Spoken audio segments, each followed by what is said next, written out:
Hello बच्चों, मैं स्मिता बिजलवान स्वागत करती हूँ आपका आईसीटी वर्चुअल क्लासरूम में। आशा करती हूँ आप सभी स्वस्थ होंगे और अच्छे से अपनी पढ़ाई कर रहे हैं। बच्चों, आज हम पढ़ने जा रहे हैं क्लास 11 केमिस्ट्री का chapter some basic concept of chemistry. बच्चों, ये चैप्टर हम पढ़ चुके हैं। आज हम करेंगे इसके क्वेश्चन आंसर। जैसे कि आप जानते हैं, अपने प्रीवियस लेक्चर्स में ये चैप्टर हम स्टार्ट कर चुके थे, फिनिश कर चुके हैं। काफी इंपॉर्टेंट ये चैप्टर था हमारा, क्योंकि यहाँ पर हमने बेसिक कॉन्सेप्ट के बारे में सीखा। आज हम इसे क्वेश्चन आंसर्स करेंगे और जो भी कॉन्सेप्ट हमने सीखे हैं, जो भी हमने पढ़ा है, वो सारे कॉन्सेप्ट हम इनके क्वेश्चन आंसर्स में अप्लाई करेंगे और अच्छे से हमको अप्रोच करेंगे। चलिए, तो स्टार्ट करते हैं क्वेश्चन आंसर। बेसिक से स्टार्ट करते हैं। सबसे पहले पहला क्वेश्चन आंसर है, calculate the molecular mass of the following. इनके क्या निकालना है? हमें मॉलिक्यूलर मास निकालना है। तो जैसे कि मॉलिक्यूलर मास कैसे निकाला जाता है? अगर हमें ओ का मॉलिक्यूलर मास कैसे निकालेंगे? देखो, हाइड्रोजन का मास कितना होता है? 1 होता है। तो 1 इंटू कितने हाइड्रोजन है? 2 हाइड्रोजन है। प्लस ऑक्सीजन का मास कितना होता है? 16। कितने ऑक्सीजन है? एक ही ऑक्सीजन है। इंटू 1 करे या 1 ना भी करे तो कोई फर्क नहीं पड़ता बच्चे। सिंपल इसको हम ऐसे कर लेंगे, 2 प्लस 16 टू 18। ये हो गया इसका मॉलिक्यूलर मास बच्चों। अब सेकेंड है CO2 और थर्ड हमारे पास CH4। तो ये बेसिक से क्वेश्चंस भी एग्जाम में बहुत बार आ जाते हैं। मॉलिक्यूलर मास फाइंड आ जाते हैं क्वेश्चन बच्चों। चलिए, तो एक मैंने कर दिया, बाकी के दो आप खुद से कीजिए। चलो, तो ये हो गया 18U। CO2 का मास निकालेंगे। कार्बन का मास होता है 12 प्लस ऑक्सीजन का मास होता है 16। दो ऑक्सीजन है। 12 प्लस 16 टू जा 32। टोटल कितना हो गया मास हमारा? 44U। ऐसे ही आ रहा होगा आप लोग। अब CH4 का मास कैलकुलेट। तो एक कार्बन है, यानी कि 12 कार्बन का मास प्लस हाइड्रोजन का मास होता है 1, लेकिन टोटल कितने हाइड्रोजन है? 4। 12 प्लस 4 कितना हो गया? 16U। इस तरीके से क्या आ गया हमारा? ये मास हमने फाइंड कर लिया है। अगर आपसे पूछा जाए अगर आपसे पूछा जाए कि अब आप किसी का भी मॉलिक्यूलर कैलकुलेट कर लेंगे, तो क्या आप हाँ कह सकते हैं कि आप हाँ किसी का भी मॉलिक्यूलर मास जो है वो कैलकुलेट कर लेंगे? तो आपके लिए एक क्वेश्चन है, होमवर्क। C6H12, इसका मॉलिक्यूलर मास आपको कैलकुलेट करना है। सिंपली हम कर सकते हैं, C यानी कि 12 इंटू 6 प्लस हाइड्रोजन होता है 1 इंटू 12 प्लस ऑक्सीजन होता है 16 इंटू 6। 6 ऑक्सीजन है तो 16 इंटू 6। 12 हाइड्रोजन है तो 12 इंटू 1 और 6 कार्बन है तो 12 इंटू 6। ठीक है, चलो, तो इनको बस मल्टीप्लाई करना है, सॉल्व करना है और आपका आंसर आ जाएगा बच्चों। चलिए, तो ये नोट कर लीजिए, फिर आगे बढ़ते हैं अगले क्वेश्चन की तरफ। चलिए बच्चों, आगे बढ़ते हैं अगले क्वेश्चन की तरफ। Calculate the mass percent of different element present in sodium sulphate, यानी कि Na2SO4। यानी कि बच्चों, Na2SO4 में जो डिफरेंट एलिमेंट्स है, कौन कौन से डिफरेंट एलिमेंट? Na है, S है और O है ना। Na कितने हैं? 2 Na है, एक S है और 4 ऑक्सीजन है। इसके डिफरेंट एलिमेंट क्या निकालना है? मास परसेंट निकालना है। यानी कि टोटल ये कितना है? टोटल ये 100% है ना। Na2SO4 कितना है? 100%। उसमें से हमें परसेंटेज निकालना है कि Na कितना परसेंट है, S कितना परसेंट है और O कितना परसेंटेज है। तीनों कितने कितने परसेंटेज है। इसे कैसे निकाला जाता है? इसका फॉर्मूला क्या होता है? जब हमने ये टॉपिक पढ़ा था, परसेंटेज कंपोजिशन वाला टॉपिक हमने पढ़ा था, वहां पर हमने फॉर्मूले पढ़े थे। कुछ जो है क्वेश्चन हमने वहां पर सॉल्व भी किए थे। तो फॉर्मूला आपको याद होगा, किसी भी एलिमेंट का अगर मास परसेंटेज निकालना है, किसी भी एलिमेंट का अगर मास परसेंटेज हमें निकालना है तो कैसे निकाला जाता है? हम क्या करते हैं, मास ऑफ एलिमेंट, जो एलिमेंट का हमें मास निकालना है, जो एलिमेंट का हमें परसेंटेज निकालना है उसका मास लिखेंगे, मास ऑफ एलिमेंट अपॉन जो भी हमारे पूरे मॉलिक्यूल का मास है, टोटल मॉलिक्यूलर मास या मोलर मास,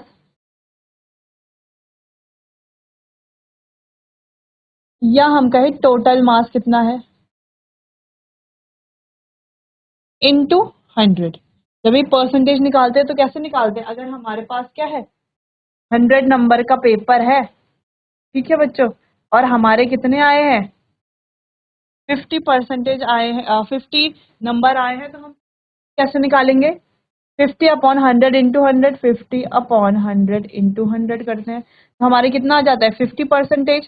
या हम कहें 500 मार्क्स का पेपर है, ठीक है, उसमें से हमारे कितने आए हैं, 300 मार्क्स आए हैं। 500 मार्क्स का पेपर है, हमारे कितने आए हैं, 300 मार्क्स आए हैं। तो हमारी कितनी परसेंटेज आई है, परसेंटेज को किससे मानते हैं, हमेशा 100 से मानते हैं। यानी कि हम क्या करेंगे, 300 मार्क्स आए हैं अपॉन टोटल कितने हैं, 500 मार्क्स, इंटू 100 कर देंगे, कैंसल कैंसल, 5 6 30, अराउंड 60% मार्क्स हम, सॉरी 60% मार्क्स हमारे आए हैं। तो इस तरीके से क्या निकाला जाता है, परसेंटेज निकाला जाता है। ठीक, तो वैसे ही सेम हम यहाँ पर भी परसेंटेज निकालेंगे कि जिस एलिमेंट का, मान लो ये हमारे क्या है, टोटल मार्क्स है, ठीक है, टोटल मार्क्स है, इसमें से हमें सिर्फ इस सब्जेक्ट के परसेंटेज निकालना है। तो कैसे निकालेंगे, तो भी हमारा टोटल मास है, उसके ऊपर क्या रखेंगे, सबसे पहले जो एलिमेंट का मास है अपॉन में टोटल मास इंटू 100। ठीक है बच्चों, चलो तो एक एक करके सॉल्व करते हैं इसको। सबसे पहले हम सोडियम सल्फेट का मास निकाल लेंगे, मोलर मास। तो सोडियम सल्फेट का मोलर मास कैसे निकालेंगे, देखो Na2SO4, Na2SO4, Na यानी कि 23 × 2 प्लस S यानी कि 32 प्लस 16 × 4,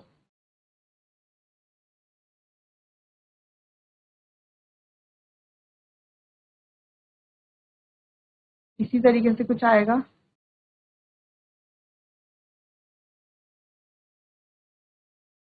ये आ गया लगभग 142U। ठीक, तो 142 क्या आ गया, इसका टोटल मास या मॉलिक्यूलर मास हम कह सकते हैं। तो मॉलिक्यूलर मास आ गया 142। चलो बच्चों, अब एक एक करके क्या निकालेंगे, हम मास निकालेंगे। पहला, मास परसेंट ऑफ ए का मास परसेंटेज निकालेंगे।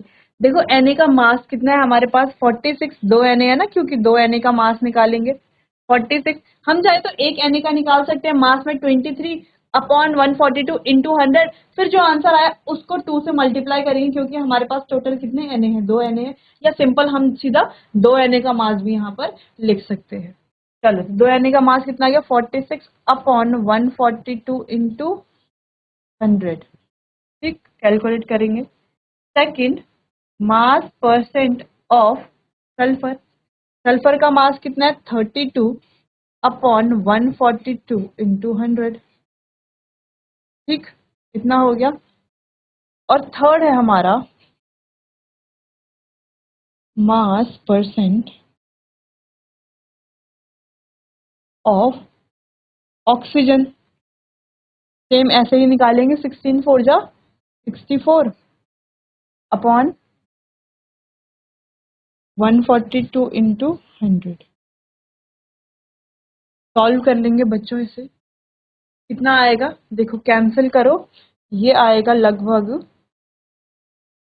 32.4%, ये आएगा लगभग 22.6%, और ये आएगा लगभग हमारा 45%।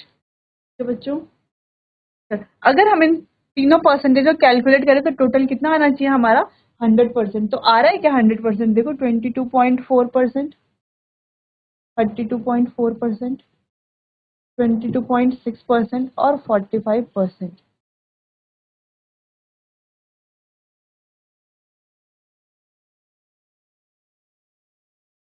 आ गया टोटल हमारा 100% आ रहा है टोटल।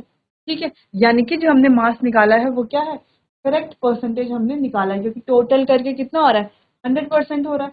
ठीक, तो सिंपल हमारे पास क्या था, फॉर्मूला था, सिंपल मास परसेंटेज निकालने का क्या था हमारे पास, सिंपल एक फॉर्मूला था, इससे हम किसी का भी मास परसेंटेज निकाल सकते हैं। ठीक है बच्चों, अगर आपको कहा जाए NaCl आपके पास है, ठीक है, ये है आपका होमवर्क। NaCl में आपको सोडियम का परसेंटेज निकालना है और क्लोरीन का परसेंटेज निकालना है, तो आप कैसे निकालेंगे, पहले आप क्या करेंगे, इसका मॉलिक्यूलर मास निकाल लेंगे। ठीक, मॉलिक्यूलर मास निकाल लिया, उसके बाद क्या करेंगे, एलिमेंट का mass upon molecular mass into 100 रख देंगे, आपका Na का परसेंटेज आ जाएगा। वैसे ही Cl का मास रखेंगे, Cl का मास होता है 35.5 अपॉन जो भी NaCl का टोटल मास आएगा इंटू 100 कर देंगे, तो हमारा क्या आ जाएगा, यहाँ पर मास परसेंटेज ऑफ Na भी आ जाएगा और मास परसेंटेज आ जाएगा। इसको नोट कर लीजिए बच्चों, फिर आगे बढ़ते हैं।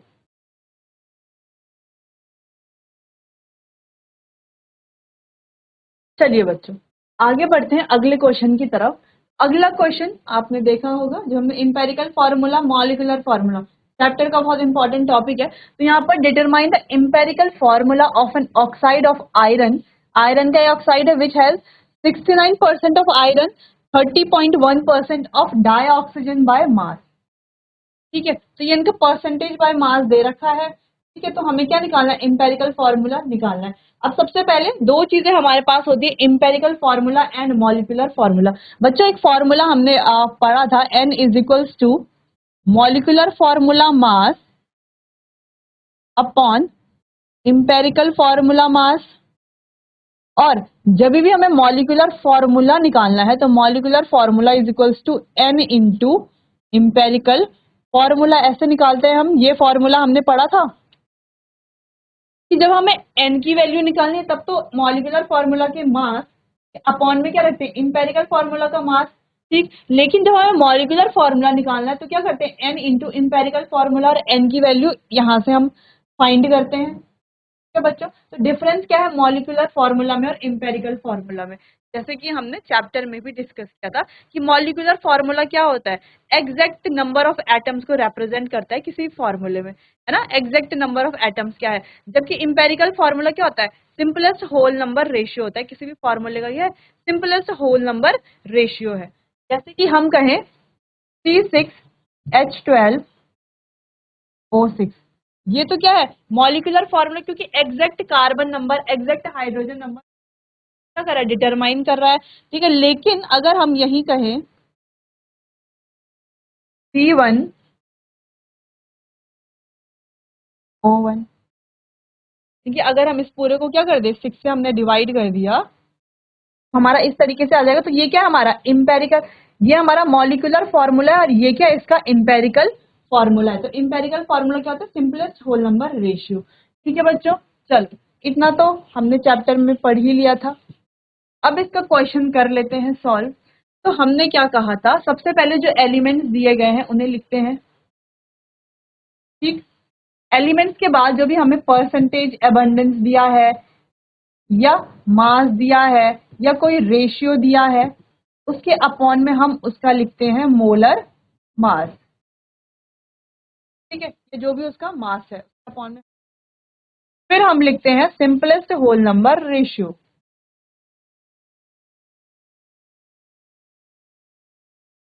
सिंपलेस्ट होल नंबर, चल तो एलिमेंट्स क्या क्या है हमारे पास, आयरन है, Fe है, और ऑक्सीजन है।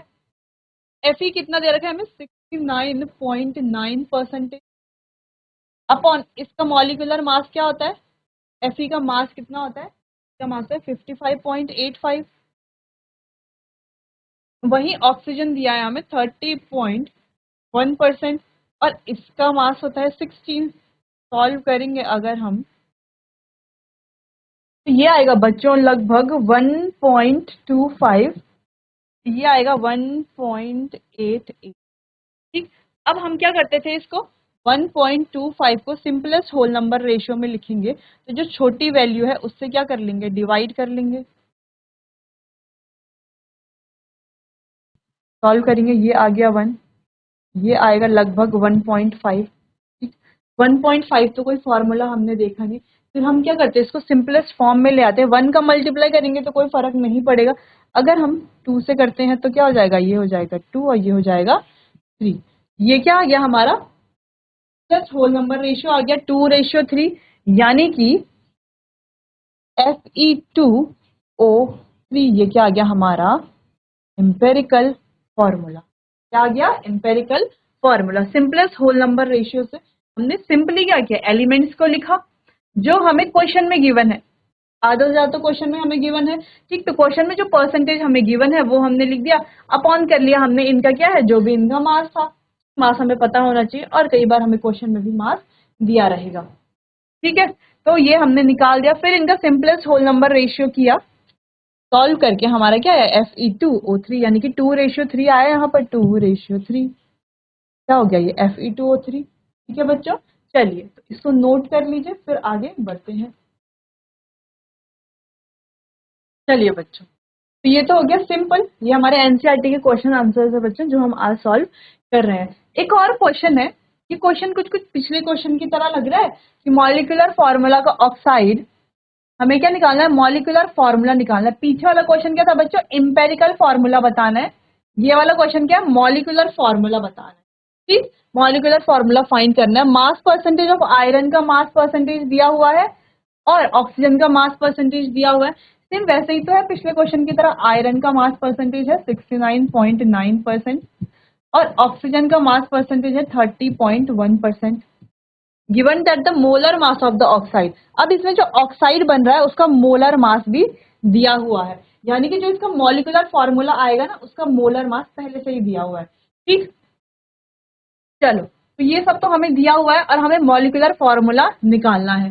तो जैसे हमने पीछे पढ़ा था, n is equals to molecular formula mass upon empirical formula mass. इसकी जो भी वैल्यू आती है, हम क्या करेंगे, मॉलिक्यूलर फॉर्मूला कैसे निकालेंगे, is equals to n into empirical formula, जो भी हमारा इंपेरिकल फॉर्मूला आता है। तो सबसे पहले हमें क्या ढूंढना है बच्चों, देखो मॉलिक्यूलर फॉर्मूला का मास हमें गिवन है 159.69। हमें इंपेरिकल फॉर्मूला ढूंढना है और इंपेरिकल फॉर्मूले का मास ढूंढना है, फिर हमारा इजीली हो जाएगा क्वेश्चन। तो ये जो क्वेश्चन है ना, ये पिछले क्वेश्चंस की तरह, इस क्वेश्चन की तरह है डिट्टो पूरा। इंपेरिकल फॉर्मूला हमारा यहाँ पर क्या आया था, ये क्या था हमारा इंपेरिकल फॉर्मूला, ठीक है। ये क्या था, इंपेरिकल फॉर्मूला Fe2O3। तो यहाँ पर भी हमारा ये जो इंपेरिकल फॉर्मूला है वो आएगा Fe2। अब इंपेरिकल फॉर्मूला ये आ गया हमारा, ठीक। इंपेरिकल फॉर्मूला का मास निकाल सकते हैं अब हम। Fe कितना हुआ, 55.85 into 2 plus 16 into 3,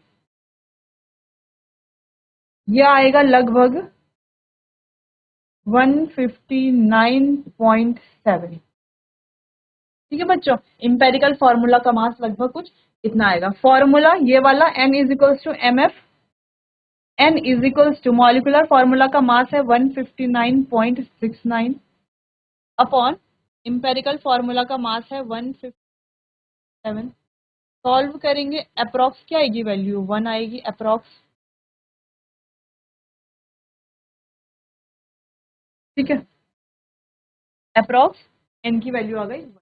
molecular formula कैसे निकालेंगे, molecular formula equals to n की वैल्यू आ गई 1 इंटू इंपेरिकल फॉर्मूला कितना था f। बच्चों अगर एग्जाम में इतना क्वेश्चन आता है, इतना क्वेश्चन आता है, सिर्फ इतना क्वेश्चन आता है अगर, या इतना क्वेश्चन आता है, देखो अगर एग्जाम में सिर्फ इतना क्वेश्चन आता है तो आपको सिर्फ इंपेरिकल फॉर्मूला कैलकुलेट करना है। लेकिन अगर सिर्फ इतना क्वेश्चन आता है तो बच्चों आपको पहले इंपेरिकल फॉर्मूला कैलकुलेट करना है, फिर इंपेरिकल फॉर्मूला का मास कैलकुलेट करना है, फिर आपको मॉलिक्यूलर फॉर्मूला भी कैलकुलेट करना है, ठीक है। तो यहाँ पर हमने शॉर्ट में इसीलिए किया क्योंकि इंपेरिकल फॉर्मूला हम पिछले यहाँ पर ही कैलकुलेट कर चुके थे। क्वेश्चन लगभग क्या है, सेम है, इसी क्वेश्चन को यहाँ पर आगे बढ़ाया हुआ है। चलो तो 1 का मल्टीप्लाई करेंगे तो Fe2O3 सेम। अब देखो मॉलिक्यूलर फॉर्मूला और इंपेरिकल फॉर्मूला दोनों ही क्या आए हैं, सेम ही आए हैं हमारे। ठीक है, तो यही रहा हमारा क्या मॉलिक्यूलर फॉर्मूला हमने फाइंड कर लिया, पिछले वाले में हमने एम्पेरिकल फॉर्मूला फाइंड कर लिया था। तो कोई कंफ्यूजन आपको नहीं हुई होगी, अगर कोई कंफ्यूजन हुई है तो आप मुझसे पूछ लीजिए। चलो बच्चों नोट करो इसे, फिर आगे अगला क्वेश्चन करते हैं। चलो बच्चों अगले क्वेश्चन की तरफ बढ़ते हैं। Calculate the amount of carbon dioxide. Carbon dioxide की अमाउंट हमें बतानी, that could be produced when. तो 3 बार हमें कार्बन डाइऑक्साइड की क्या बतानी, अमाउंट बतानी। कब? पहले the mole of carbon is burned, जब 1 mole of carbon is burned in air, यानी कि जब सिर्फ 1 मोल कार्बन का बर्न होगा, या जब अगला क्वेश्चन है 1 mole of carbon is burn in 16 gram of dioxygen, जब 1 मोल कार्बन का 16 ग्राम डाइऑक्सीजन के साथ बर्न होगा तब। तीसरा 2 mole of carbon are burn in 16 gram of dioxygen, 2 mole carbon के जब 16 ग्राम ऑफ डाइऑक्सीजन के साथ बर्न होंगे। सिंपली पहले हम रिएक्शन लिख देंगे C प्लस O2 CO2। या क्या रिएक्शन बैलेंस है। अब बच्चों ये जो क्वेश्चन है ना, ये किस चीज का क्वेश्चन लग रहा है आपको? ये स्टोइकियोमेट्री और लिमिटिंग रिएजेंट का एक मिक्स क्वेश्चन है, जहां पर स्टोइकियोमेट्री भी हमें बतानी है और लिमिटिंग रिएजेंट भी बताना है, और उसके हिसाब से हमें मास, वॉल्यूम या ये सारी चीजें, मोल, ये चीजें हमें क्या करनी है, फाइंड करनी है। ठीक, तो सबसे पहले जैसे हम करते ही थे स्टोइकियोमेट्री में, पहले रिएक्शन लिख देते थे, फिर रिएक्शन चेक करेंगे कि रिएक्शन बैलेंस है या नहीं। देखो 2O2 एक कार्बन, रिएक्शन क्या है, बिल्कुल बैलेंस है। अब हम इनके स्टैंडर्ड मोल और मास लिख देंगे। अब स्टैंडर्ड यानी कि इसके कितने, ये कितना है 12 ग्राम, और मोल कितना है 1 मोल। ये कितना है 32 ग्राम और 1 मोल। ये कितना है 44 ग्राम और 1 मोल। ठीक, ये जो 1 मोल 44 ग्राम, ये जो हमने मास और ये जो मोल लिखे हैं, ये क्यों लिखे? ये हमने रिएक्शन को देख के ही लिख दी, क्योंकि यहाँ पर क्या है, यही गिवन है। ठीक है, ये तो क्या है, हमें पता है पहले से। ठीक, अब जो क्वेश्चन में गिवन है पहला पार्ट करते हैं। 1 mole of carbon is burned in air. हम कह रहे हैं जब 1 मोल कार्बन का बर्न होगा एयर में, तो कितना कार्बन डाइऑक्साइड बनेगा। 1 mole of carbon is burned in air. 1 mole carbon burn होगा एयर में, कितना कार्बन डाइऑक्साइड के मोल्स बनेंगे। ठीक है बच्चों, पहला हमें ये बताना है। कैसे बताएंगे? देखो इसके मोल अपॉन इसके स्टैंडर्ड मोल इनटू इसके मोल कितने हो गए 1, टोटल क्या आया 1, यानी कि कितने मोल आ गया आंसर हमारा, 1 मोल ही हमारा आंसर आ गया। अब सेकंड पार्ट की बात करते हैं। 1 mole of carbon is burn in, अब सेकंड में बोल रहा है कि 1 मोल कार्बन बर्न हो रहा है 16 ग्राम ऑक्सीजन के साथ। 1 मोल कार्बन बर्न हो रहा है 16 ग्राम ऑफ ऑक्सीजन के साथ, तो कितने ग्राम कार्बन डाइऑक्साइड बनाएगा। ठीक है, कितने ग्राम कार्बन डाइऑक्साइड बनाएगा। अब इसको हमें यहाँ पे 1 मोल भी दिया हुआ है, 16 ग्राम भी दिया हुआ है। हम क्या कर लेंगे, पहले इस ग्राम को मोल में कन्वर्ट कर देंगे। ठीक है बच्चों, जब हम इस ग्राम को मोल में कन्वर्ट कर देंगे, साइकोमेट्रिक कोफिशिएंट से डिवाइड करेंगे, जिसकी वैल्यू कम आएगी वो हमारा लिमिटिंग रिएजेंट होगा। अब क्योंकि हमें कंफ्यूजन है लिमिटिंग रिएजेंट इसे माने या इसे माने, चलो तो इसको मोल में कन्वर्ट कर लेते हैं। 16 यानी कि मास अपॉन मोलर मास, जो इसके पूरे मॉलिक्यूल का मास है। O2 का जो भी मास है 32, 1/2 यानी कि 0.5 मोल्स में क्या आ रहा है 0.5 मोल्स। स्टोइकियोमेट्रिक कोफिशिएंट की वैल्यू है 1, यहाँ पर भी स्टोइकियोमेट्रिक कोफिशिएंट की वैल्यू है 1, यानी कि बच्चों ये आ रहा है 0.5 मोल्स और ये आ रहा है 1 मोल, यानी कि ये क्या है हमारा लिमिटिंग रिएजेंट है। इसी की मदद से हमें क्या निकालना है, कार्बन डाइऑक्साइड का मास निकालना है। कैसे? 16 जो भी मास हमें गिवन है अपॉन इसका जो भी क्या है स्टैंडर्ड मास है, इनटू इसका जो स्टैंडर्ड मास है। सॉल्व कर लेंगे, ये आ गया 22 ग्राम। ठीक है, क्या आ गया 22 ग्राम। जब हमने सॉल्व किया तो क्या आया 22 ग्राम। थर्ड पार्ट है इसका कि 2 मोल्स ऑफ कार्बन, कार्बन के क्या है 2 मोल है, और burn in 16 gram oxygen, 16 gram oxygen के साथ बर्न होंगे, तो यहाँ पर क्या मास या क्या मोल बनेगा। देखो 2 मोल है, ठीक, इसका अभी हमने फाइंड किया था, कितने आए थे 0.5 मोल्स। इसके ही मोल्स ज्यादा है, इसके मोल्स क्या है कम है, यानी कि 0.5 मोल्स में कितने इसके मोल्स बनेंगे या मास बनेंगे। देखो तो मोल तो कितना बनेगा 1 मोल, और मास की बात करें तो कितना 22 ग्राम मास। ठीक है बच्चों, चलिए तो ये था बस इतना ही, इसको आप नोट कर लीजिए। ठीक है बच्चों, या तो हम मोल्स में लिखेंगे तो ये, और अगर हम ग्राम में लिखेंगे तो इस तरीके से हमारा आंसर आएगा। चलिए बच्चों आज के लिए बस इतना ही, बाकी हम कंटिन्यू करेंगे अपने आने वाले अगले सेशन में। चलिए तो मिलते हैं अपने आने वाले अगले सेशन में, तब तक के लिए आपका बहुत बहुत धन्यवाद।